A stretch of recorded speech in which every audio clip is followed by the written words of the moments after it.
নমস্কার, আমি অজিত বিশ্বাস, স্কুল টপারের একজন সদস্য। আজকে চলে এসেছি নতুন একটা রাইটিং নিয়ে, যেটা রয়েছে কি আ বোট জার্নি। তার বিশেষ কিছু পয়েন্ট আছে। অ্যাকচুয়ালি এটা ক্লাস 6-এর একটা রাইটিং, যেখানে আমাকে এই পয়েন্টগুলো ফলো করতে হবে। এই লাইনগুলো মেনটেন করে আমরা 10টা লাইন লেখার চেষ্টা করব, ঠিক আছে? তো প্রথমে যে পয়েন্টটা বলেছে সেটা হচ্ছে মুনলিট নাইট, মানে কি একটা চাঁদের রাত, চাঁদনি রাত। মুনলিট কথার অর্থ কি? চাঁদনি রাত। ফোর ফ্রেন্ডস, তারপর কি আছে? ফোর ফ্রেন্ডস মানে চারজন বন্ধু। Boat on a white river, মানে কি বোট, যে বোটটা আছে সেটা কি ছিল? হোয়াইট রিভার, হোয়াইট রিভারের মধ্যে ছিল, ঠিক আছে? হোয়াইট মানে কি প্রশস্ত, হোয়াইটের অপোজিট কি বলতো? ন্যারো, ন্যারো মানে কি সরু। রিপলিং অফ দ্য ওয়াটার মানে কি ওয়েভ, ওয়েভের কথা বলছে, ঢেউ, ঢেউযুক্ত তরঙ্গযুক্ত একটা নদী। Dark dark forest on either side, মানে কি যে নদীর বাঁধটা আছে সেই বাঁধে মানে দু সাইডে কি আছে আমার? ডার্ক ফরেস্ট, মানে কি অন্ধকারের কি আছে? ফরেস্ট আছে। কারণ কি চাঁদের আলো ওই জঙ্গলের মধ্যে দিয়ে ভেদ করে মাটি পর্যন্ত আসলো না বলে এটাকে দেখা ছিল কি ডার্ক, অন্ধকার, কিন্তু রাতটা কি ছিল? চাঁদনি। এবারে তারপরে কি বলছে? থ্রিল অফ দ্য জার্নি, এই জার্নি যে রোমাঞ্চকর বিষয়গুলো ছিল সেগুলো তোমাকে ব্যাখ্যা করতে হবে। তার মানে কি আমি এর মধ্যে যে পয়েন্টগুলো লিখবো তার মধ্যে ওই থ্রিল ব্যাপারটা চলে আসবে, ঠিক আছে? তো চলো আজকের ক্লাসটা বেশি দেরি না করে শুরু করা যাক। তাহলে প্রথমে যে পয়েন্টটা আমরা লিখতে পারি সেটা কি? দেখো, আমরা এই যে ঘটনাটা ঘটাচ্ছি এটা কোনো একটা ছুটির দিন হতে পারে, কারণ কি পরের দিন সকালে আমাদের স্কুলে যেতে হবে। তো যদি রাতে এই ঘটনাটা ঘটে তাহলে পরের দিন সকালে স্কুলে যাওয়া সম্ভব নয়, কারণ দিনের বেলা, রাতের বেলা যদি আমরা কাজ করি, রাতের বেলা, দিনের বেলা সকালে ঘুমাতে হবে। তো আমরা এমন একটা দিন বেছে নিয়েছি যেখানটায় ডিসাইড করেছিলাম, বলতে পারি লাস্ট স্যাটারডে, লাস্ট স্যাটারডে মাই ফোর ফ্রেন্ডস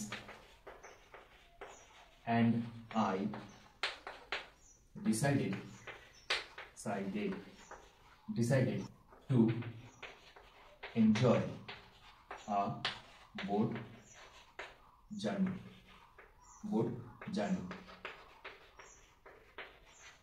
তাহলে কি দাঁড়াচ্ছে লাইনটার অর্থ আমরা একটু বুঝে নিই। লাস্ট স্যাটারডে, গত শনিবার, মাই four friends and I decided to enjoy, আমার চারজন বন্ধু এবং আমি ডিসাইডেড, ঠিক করেছিলাম, টু এনজয়, এনজয় মানে কি আনন্দ করবো, আ বোট জার্নি, একটা বোট যাত্রা আমরা এনজয় করবো। এইবারে এখানে একটা বোঝানোর জিনিস আছে, সেটা হচ্ছে কি মাই ফোর ফ্রেন্ডস অ্যান্ড আই, এটা সবসময় মনে রাখবে 2, 3, 1, মানে কি এই যে আইটা অনেকে ভাবে যে সামনে দিলে হতো না, না, গ্রামারের একটা নিয়ম আছে কি 2, 3, 1, প্রথমে আমার কি আসবে? সেকেন্ড পার্সেন্ট, তারপর আসবে থার্ড পার্সেন্ট, তারপর আসবে ফার্স্ট পার্সেন্ট। ফার্স্ট পার্সেন্ট যেহেতু আই সবসময় কোথায় থাকবে? না, শেষে থাকবে, ঠিক আছে? দ্বিতীয় যে পয়েন্টটা আছে তার বেসিসে আমরা কি লিখতে পারি? আমরা দ্বিতীয় পয়েন্ট লিখতে পারি we were sailing in a boat on গীতাধরী রিভার। সেলিং ইন মানে কি তোমার যাত্রা, বোট যাত্রা, জল যাত্রা, ঠিক আছে? সেটাকে বলে কি sail in. We were sailing a boat on Bidyadhari river. এইবারে আমরা এই পয়েন্টটাকে ফলো করেছি, ফোর ফ্রেন্ড ছিল, ফোর ফ্রেন্ড অ্যাড করে দিয়েছি, ফোর ফ্রেন্ড, ঠিক আছে? এইবারে আমরা কি বলছি? মুনলিট নাইটের কোথায় আসি? এবারে মুনলিট নাইটে আমরা কি বলতে পারি? ইট ওয়াজ আ মুনলিট নাইট, এটা ছিল কি একটা চাঁদে বা চাঁদনি রাত, নাইট। এবার যেহেতু আমরা বলেছিলাম লাস্ট স্যাটারডে, তাহলে আমরা বলতে পারি কি অফ স্যাটারডে। তার মানে বিষয়টা বোঝার জিনিস হচ্ছে কি, আমরা যদি রাতে কবে না, আমরা যদি শনিবার রাতে এই কাজগুলো করি তাহলে রবিবারে আমরা বিন্দাস ঘুমাতে পারবো, যার জন্য আমরা স্কুলে যেতে কোনো অসুবিধা হবে না, কারণ কি সেদিন রবিবার হলিডে, ঠিক আছে? এর পরে যে পয়েন্টটা আছে সেটা আমরা কাজ করব। তাহলে 3টা কমপ্লিট হলো, এবারে 4টা।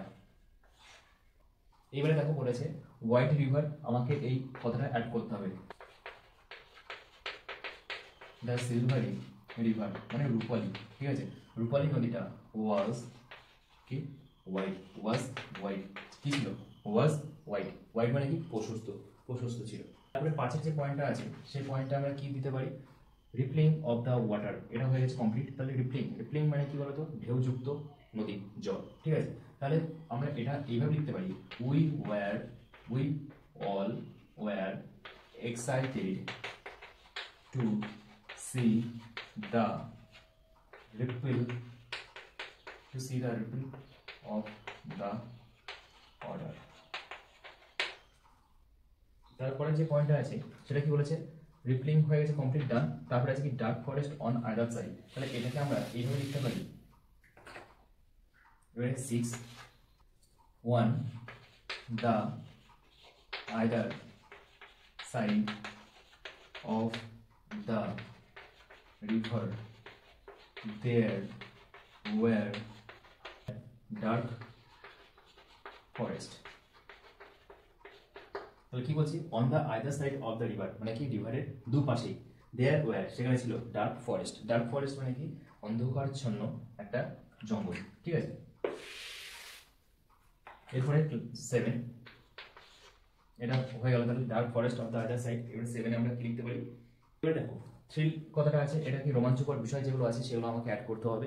সেখানে কি কি থাকতে পারে না, আমরা সমস্ত কিছু বলা হয়ে গেছে। ওখানে কি কি অভিজ্ঞতা আমরা সঞ্চয় করেছি, যেমন ধরো তোমার ঝিঝির শব্দ, এটা বেসিক্যালি রাতের বেলা শোনা যায়, ঝিঝির শব্দ পেয়েছি। তারপরে নদীর যে ঢেউয়ের শব্দ সেই শব্দটা পেয়েছি। এমনকি যেহেতু এটা ফরেস্ট আর আমরা লিখছি বেসিক্যালি সুন্দরবন, এই যে বিদ্যাধরী রিভার লিখেছিলাম এটা হচ্ছে সুন্দরবনের একটা river.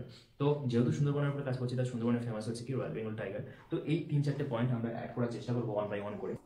The night was covered with the tune মানে কি short tune of crickets and wave।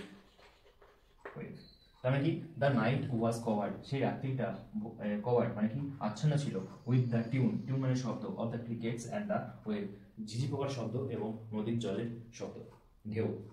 এরপরে যে পয়েন্ট আসছে 7, 8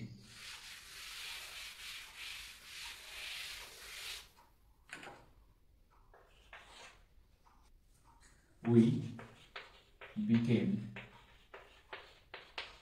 scared to listen the roar of Royal Bengal tiger।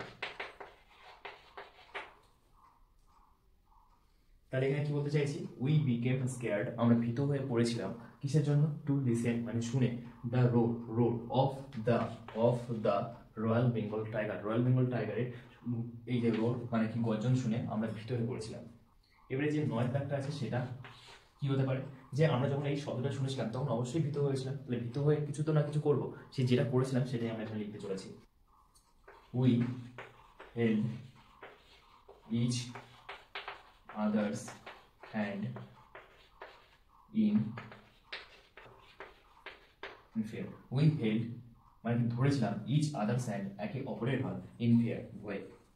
তাই এখানে কি লিখলাম, উই হেল্ড আমরা ধরেছিলাম ইচ আদার্স একে অপরের হ্যান্ডস ইন ফিয়ার মানে কি ভয়ে একে অপরের হাত ধরেছিলাম, কারণ কি রয়্যাল বেঙ্গল টাইগার বলে কথা, তাই না। এবারে যে 10টা আছে সেটা আমাদের সামারি হিসেবে লিখতে হবে। তো সামারিটা আমরা কি লিখতে পারি, সামারিটা লিখতে পারি কি, সেই দিনটা ছিল আমাদের কাছে একটা মূল্যবান দিন বা একটা গুরুত্বপূর্ণ দিন। তো সেটাকে আমরা ট্রান্সলেট করে লেখার চেষ্টা করব। 10 দাগ, this day will always be in our, যেহেতু আমরা অনেকজন ছিলাম বা এখানে লিখতে পারি কি মাই memories for the rest of my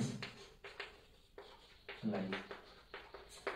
তাহলে এটার মানে কি বলতে চাইছি, দিস ডে এই দিনটা উইল অলওয়েজ থাকবে সব সময়, বি ইন মাই মেমোরিজ আমার মনের বা আমার মেমোরির মধ্যে, মস্তিষ্কের মধ্যে বা আমার স্মৃতির মধ্যে, for the rest of my life আমার জীবনের শেষ সময় পর্যন্ত। রেস্ট মানে কি আমি যখন মরার কথাটা বলছি এখানে, ততদিন পর্যন্ত আমার কাছে এই দিনটা স্মরণীয় হয়ে থাকবে। কারণ কি আমরা রয়্যাল বেঙ্গল টাইগারে শব্দ শুনেছিলাম, গলার স্বর শুনেছিলাম। তো আজকে যে টপিকটা ছিল আ বোট জার্নি, এটা আজকে এখানে কমপ্লিট হচ্ছে।